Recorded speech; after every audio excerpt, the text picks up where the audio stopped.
大家好，欢迎来到听书学史。今天我要向大家介绍的是一本关于化妆品的书籍，名字叫做《化妆品的谎言》。如今，越来越多的人皮肤变得敏感。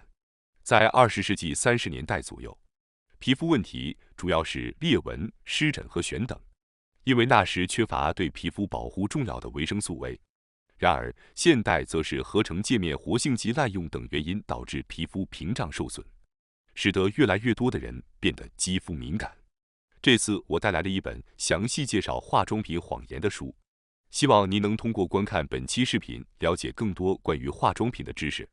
本视频内容包括以下3个部分：第1章，药事法修正的真正原因；第2章，如何识破化妆品的谎言；第3章，抗紫外线化妆品的谎言。这些内容都是现在你应该了解的重要内容，请务必观看至视频结束。需要注意的是，尽管这本书中提到了药事法，但现在已经更名为医疗器械等产品质量、有效性和安全性的保障等方面的法规。在介绍这些内容时，我们仍然使用了药事法这个名称，但请注意，现代已经有所改变。现在让我们开始吧。第1章，药事法的真正修改。随着有机化妆品、天然化妆品、自然派化妆品产品的兴起，与生活方式保健风潮步调一致，大型化妆品公司等化妆品的增加背后，当然有社会趋向于健康自然的影响。但更重要的是，化妆品公司能够更容易地生产这些化妆品的社会背景。其中一个原因是药事法的重大修改。在2001年4月，厚生劳动省制定了化妆品的全成分标示制度，要求将所有用于化妆品制造的成分列明，并向消费者公示。这看起来可能是一个非常公正和出色的制度，因为消费者可以了解他们使用的化妆品中都包含哪些成分。日本化妆品工业联合会由日本化妆品行业最大的制造销售商等组成。他们提到，全成分标示制度的制定理由是因为所有成分都被标示了，因此曾经因特定成分导致皮肤问题的人可以提前避免使用含有该成分的产品。然而，在这背后隐藏着2个阴暗面，即医药部外品的存在和可使用性范围之间的差异。首先，让我们来看看医药部外品。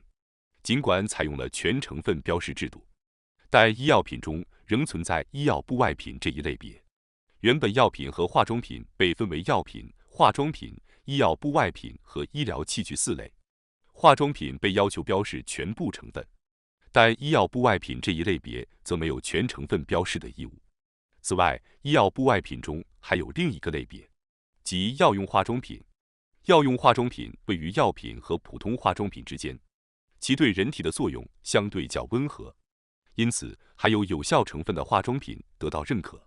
与普通化妆品不同，药用化妆品被归类为医药部外品，因此没有全成分标示的义务。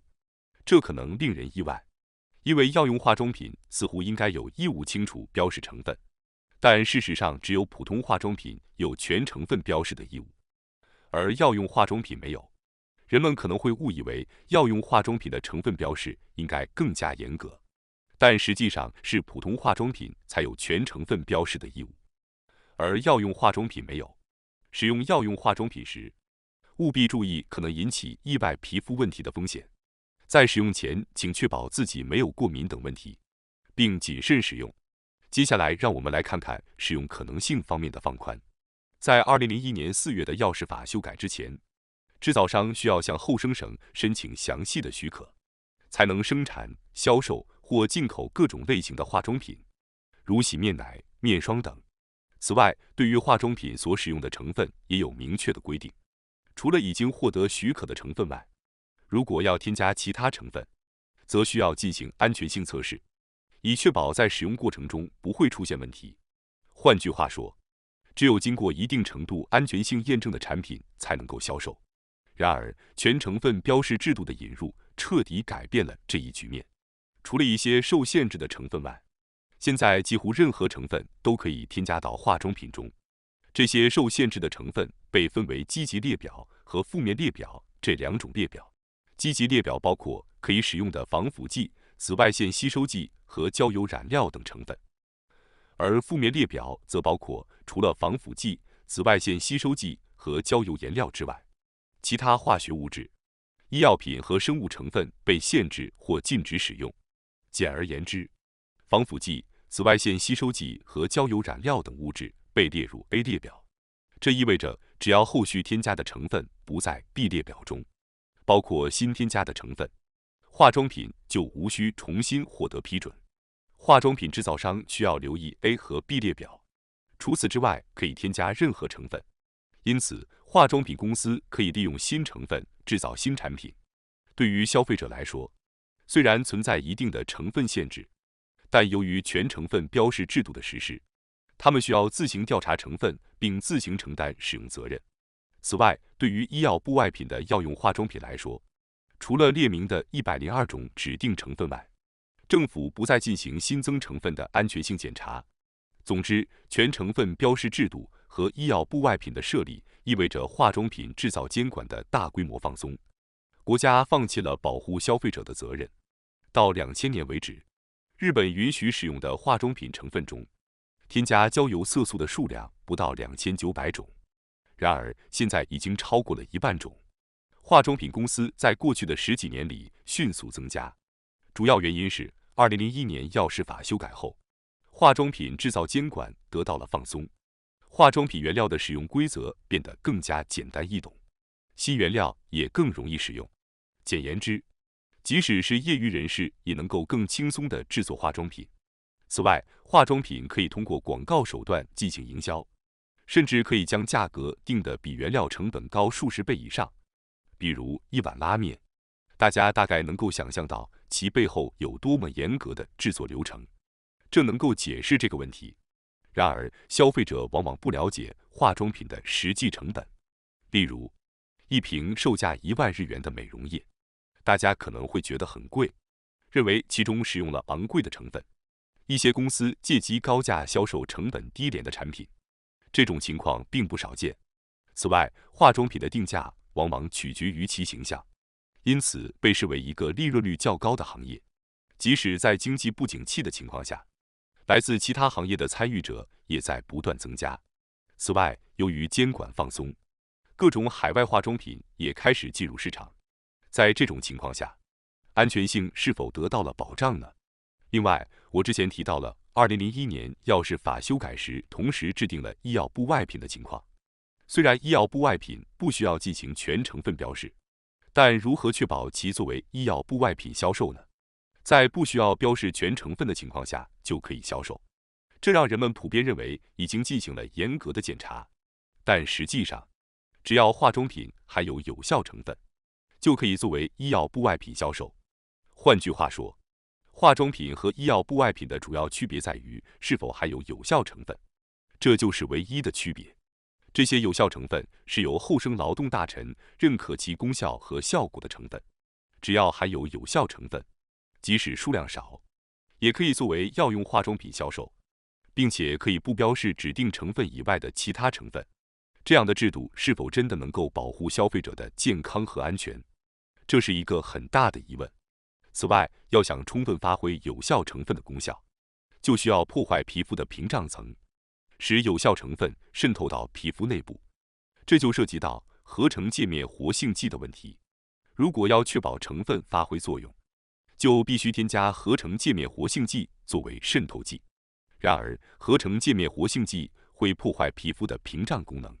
虽然具体内容可在第2章中了解，但这些合成界面活性剂会导致皮肤老化等问题。对于明智的消费者来说，他们可能会认为最好避免含有合成界面活性剂的产品。由于医药部外品的成分没有完全标示，消费者无法知道产品中是否含有合成界面活性剂。换句话说，药用化妆品这一类别可以轻易地通过添加有效成分来绕过全成分表上不显示的合成界面活性剂或其他不愿公开的成分的规定。只要添加有效成分，也可以轻易地利用这一漏洞。人们会期待医药部外品有着与药物相近的效果，因此会认为它比普通化妆品对皮肤更有益。然而，请记住，使用医药部外品并不意味着就是安全的。随着社会对健康和自然派的偏好日益增强，化妆品行业也面临着更加复杂的挑战。有机化妆品、天然化妆品、无化学成分的自然牌化妆品等开始出现。它们看起来好像与合成或化学物质无关，似乎对皮肤有益。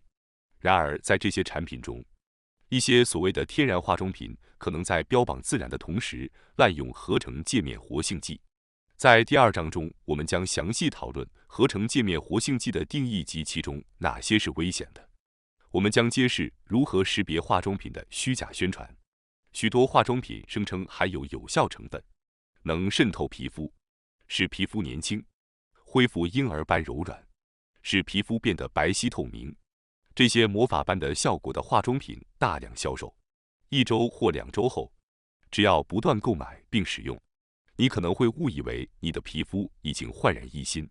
如果这种效果可以持续很长时间，那当然是一件了不起的事情。然而，在短短12周内感受到皮肤的彻底改变，只是一个幻觉。如果你怀疑，可以试着停止使用这种化妆品约10天，看看会发生什么。美肌的魔法似乎带来了皱纹，甚至使肌肤状况比使用前更糟。许多人不经意地相信了化妆品制造商的宣传，却没有获得更美丽的肌肤，反而不断损害了肌肤。为什么会出现这种情况？因为那些声称立即见效的化妆品通常含有合成界面活性剂，它们使用合成界面活性剂作为渗透剂，以便让成分更好地渗透。使肌肤像婴儿一样柔软的是含有合成界面活性剂的保湿剂，使肌肤变得白皙透明的是含有美白剂和合成界面活性剂。在第1章中也提到了，合成界面活性剂是什么呢？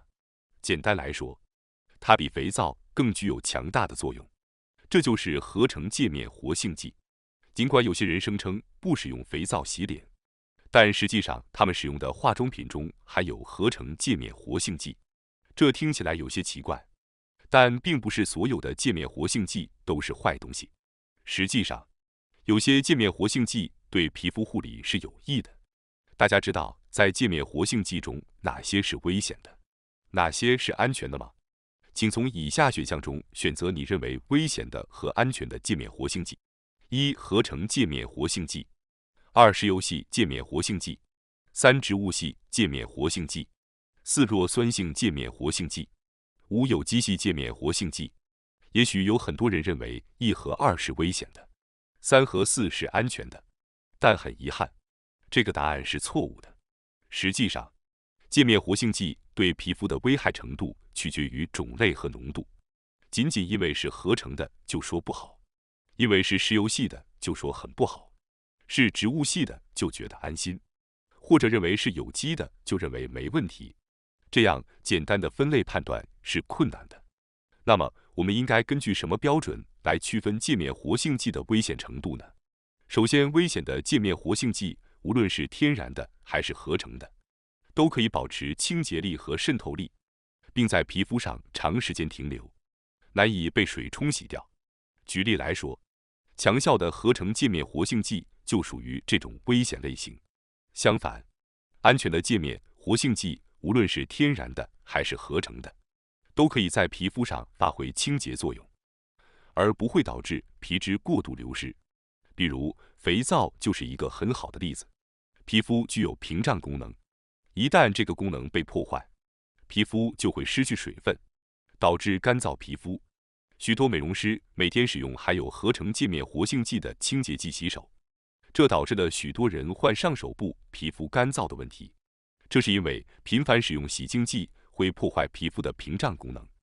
尽管界面活性剂对于清洁和维持皮肤环境至关重要，但是我们应该选择那些不会破坏皮肤屏障功能并导致干燥皮肤的安全界面活性剂，而不是像化妆品那样在化妆品中使用的界面活性剂。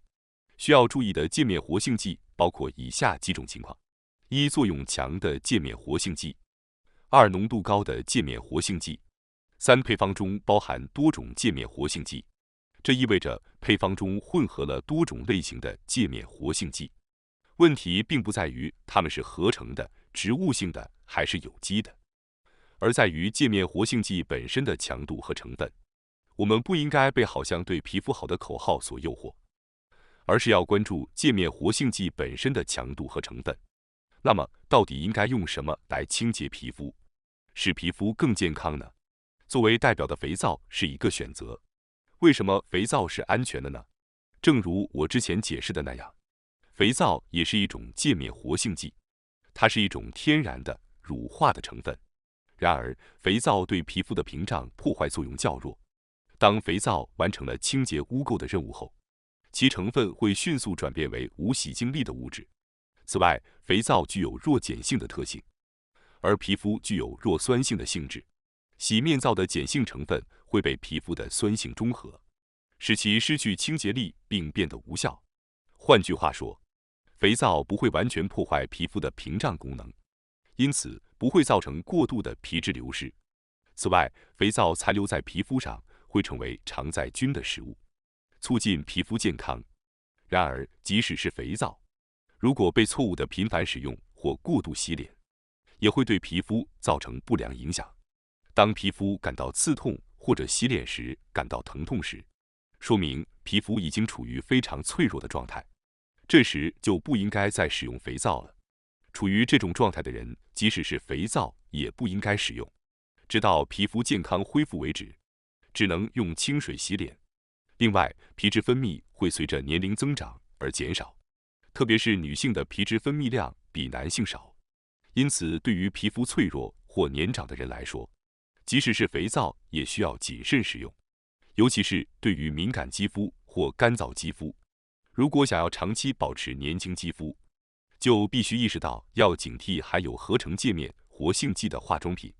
让我们稍微了解一下哪些产品含有合成界面活性剂。例如，如果产品标签上标有可以用水洗净的说明，那么该产品中很可能含有界面活性剂。如果产品主要成分是油，那么通常不能用水洗净，因为合成界面活性剂作为全乳化剂存在，所以可以用水洗净，是因为其中含有合成界面活性剂，可以用水洗净的卸妆油，其危险性不言而喻。这种产品的配方与用于厨房的洗洁精没有什么不同，就像是用厨房用洗洁精洗脸一样。因此，在购买化妆品时，我们应该注意成分标签中的界面活性剂的强度和类型。如果希望长期保持年轻美丽的肌肤，就必须注意含有合成界面活性剂的化妆品。在选择自己使用的化妆品时，务必进行充分调查后再使用。光是这样就应该能保持肌肤的健康。第3点章 UV 防晒化妆品的谎言。从大约1980年代开始，由于臭氧层的破坏，地球上紫外线的照射量增加，有毒紫外线的毒性也成为问题，因此开始开发抗紫外线化妆品。由于夏季使用油腻的乳霜不太方便，开始推出将紫外线吸收剂溶解在合成聚合物水溶液中的抗紫外线化妆品。随着时间的推移，面对皮肤问题的人数也在不断增加。他们早上用含有合成界面活性剂的洗面奶清洁面部，然后涂抹所谓的抗紫外线化妆品，实际上是合成聚合物水溶液，然后就出门了。这样的做法除了会导致皮肤干燥外，并没有其他好处。消费者们只关注防晒，而忽略了合成聚合物水溶液的干燥效果，结果导致干燥肌问题不断增加。这种情况至今仍在持续。如果一定要使用 UV 防晒产品，就需要做出一些改变，比如在使用 UV 防晒产品之前，先用含油分较多的乳霜轻轻擦拭皮肤，再涂抹 UV 防晒产品。然而，大多数人并不了解这些方法，特别是对于使用 UV 防晒产品的儿童来说，更需要格外小心。许多儿童防晒霜虽然不含有紫外线吸收剂，但大部分是乳液状的。制造乳液需要使用合成界面活性剂，而含有害合成界面活性剂的乳液会引起皮肤问题。使用这些成分的防晒霜可能导致儿童皮肤敏感，甚至在成年后仍然患有湿疹。因此，在选择防晒化妆品时，不仅要考虑防晒效果，还要保持皮肤的健康。防晒化妆品标注了 SPF， 即紫外线防护系数，表示它能够防止多少强度的紫外线，并同时保护肌肤健康。要了解哪种防晒霜能够同时保护皮肤免受紫外线伤害，并维持皮肤健康，首先需要对紫外线本身有所了解。因此，我想简单解释一下，紫外线分为 UVA、UVB 和 UVC 3种类型，其中 UVA 波占据了90%以上，能够穿透皮肤深层，导致皱纹和松弛。UVB 波虽然无法达到皮肤深层，但其能量较强，是晒伤和皮肤癌的原因。至于 UVC 波几乎无法到达地球表面。当人们购买抗紫外线化妆品时，他们通常会关注 SPF 值，这反映了该产品抵御 B 波的能力。许多人更倾向于选择 SPF 50而不是 SPF 20，因为他们认为 SPF 50的效果更好。对于化妆品公司来说，显示 SPF 40、SPF 50这样明确的数字更容易促成销售，因为这意味着更强力的紫外线防护。实际上 ，SPF 值在20以上的产品在防护效果上并没有太大区别。这就像是在争论防御率是99%还是98.995%一样微小。为了弥补这种微小差异，会添加更多更强力的紫外线吸收剂。其中最著名的是乙基己基硅酸酯。然而，紫外线吸收剂对皮肤有害。换句话说 ，SPF 值越高，对皮肤的负担就越大。在日本日常生活中 ，SPF 值在5到10左右就足够了。建议尽量选择不含合成聚合物和紫外线吸收剂的产品，即使是在平常。如果是晴天，可能会晒太阳。SPF 值也应该在25左右就足够了，因为它含有过多的紫外线吸收剂。当然，如果去往阳光强烈的地方，可能需要更高 SPF 值的防晒化妆品。更重要的是，采取措施避免直接暴露在紫外线下，例如使用遮阳伞等。然而，在漫长的进化历史中，人类已经具备了对抗我们迄今所面临挑战的能力。如果我们仔细观察捐赠机制，实际上会发现其中蕴含着一种对毒素进行削弱的机制，即利用适度的刺激来训练细胞和免疫系统，使皮肤更加坚韧。因此，通过合理使用支持性产品，我们能够拥有比以往更健康的皮肤。如果你已经观看了今天的视频，请认真考虑您的肌肤健康，不要盲目相信化妆品公司的宣传，也不要全盘接受这些视频的内容，而是要将其作为一种信息，自行做出参考选择。这种意识至关重要。本视频所介绍的内容只是本书的一小部分，书中还包含许多识破其他化妆品谎言的方法。希望您能不断增强对肌肤健康的关注，愿您拥有一张健康美丽的肌肤。感谢大家收看今天的节目。如果你喜欢我们分享的内容，记得点赞、订阅并开启小铃铛通知，第一时间获取我们的更新。在下次的节目中，我们将继续为大家分享更多有益的书籍。再次感谢大家的支持，我们下期再见。